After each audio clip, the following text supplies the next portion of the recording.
Hi everyone, I just want to acknowledge um, the coming depression that we're going to have. Now, how do we know it's a depression? Well, every 40 to 50 years we've classically had one. The US had one in the 30s, we had one in the 70s, um, and we were close to having one in 2008, but luckily just the printing of cash saved the economy from that one. But I feel that there's so much cash that has been printed that the debt to GDP ratio is so far through the roof that it's a bit hard not to have a depression now. It's classically year of Jubilee. The Jewish community has a thing called the year of Jubilee, and it's gone back thousands of years where every 50 years all the debts are wiped out. We don't have that now, but it's a natural business cycle that's repeated itself many times that we've been having. Now the difference between this one and the last two, the one in the 30s and the one in the 70s, is now we cannot simply come off the gold standard and print a lot of money to bail ourselves out, to get more money in the economy and stimulate the economy again. We can't do that. We did that in 2008, and I mean, the interest rates are so low to try and stimulate the economy. They're trying to raise them now to try and slow it down, but I think our options are exhausted until, so I don't see much options the Fed has to avoid this depression. Companies are going out of business. As they go out of business, incomes are going to disappear from the economy.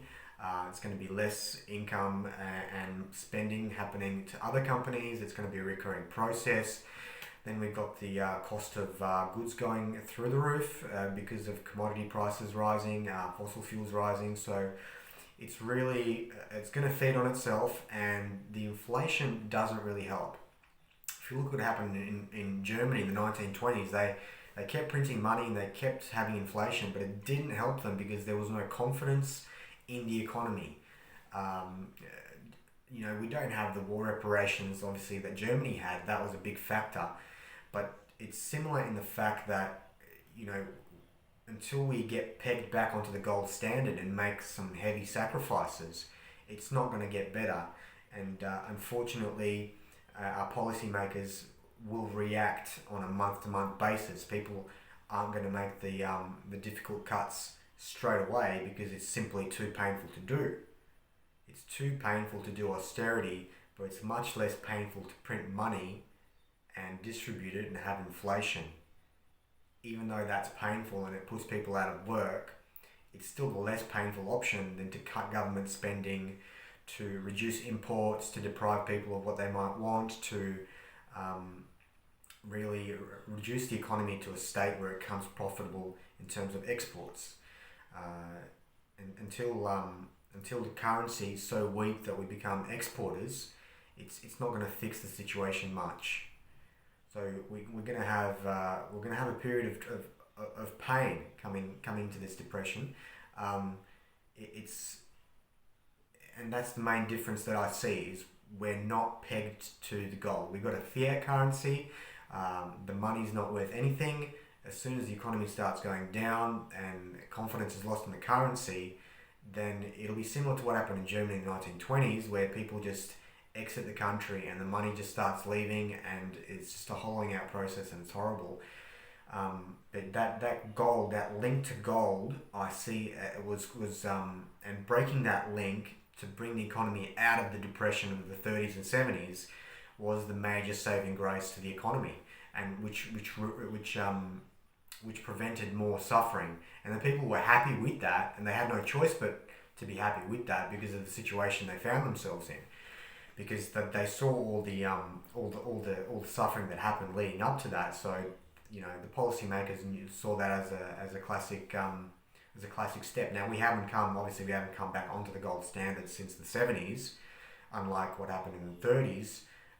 So it'll be quite interesting, and until it's really seen how painful this depression may be, there's not going to be drastic, painful measures taking place to fix it.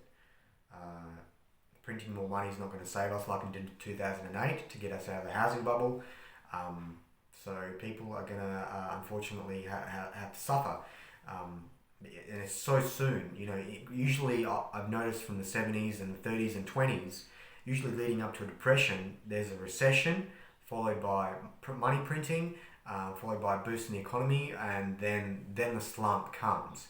And it hasn't been very long. It's only been 2 years since the pandemic that we've really stimulated the economy. So it's too soon that to print more money and make it effective. A lot of economies have a lot of debt right now and have suffered in so many ways from the pandemic to really be able to weather another storm, to really be able to weather another recession. It would be a recession if we could get out of it in a few months, but unfortunately, by the looks of things, it's more likely to be a full-on depression lasting years, and we might even have a lost decade similar to what happened in the 70s and 80s.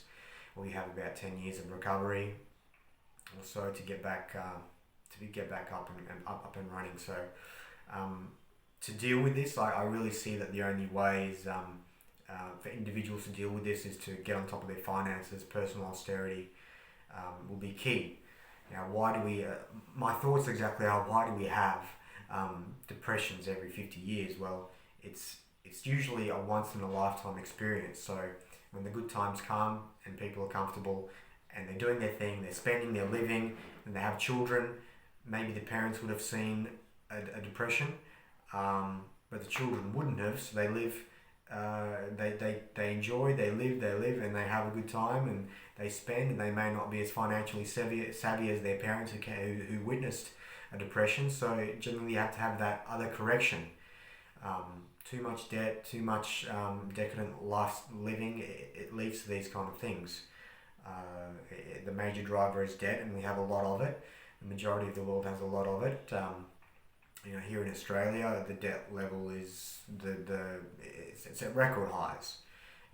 The government has stimulated the economy so much during the pandemic that now, the debt levels are so high that they're not going to be able to do that again. It's going to be very difficult. So that's where it's at.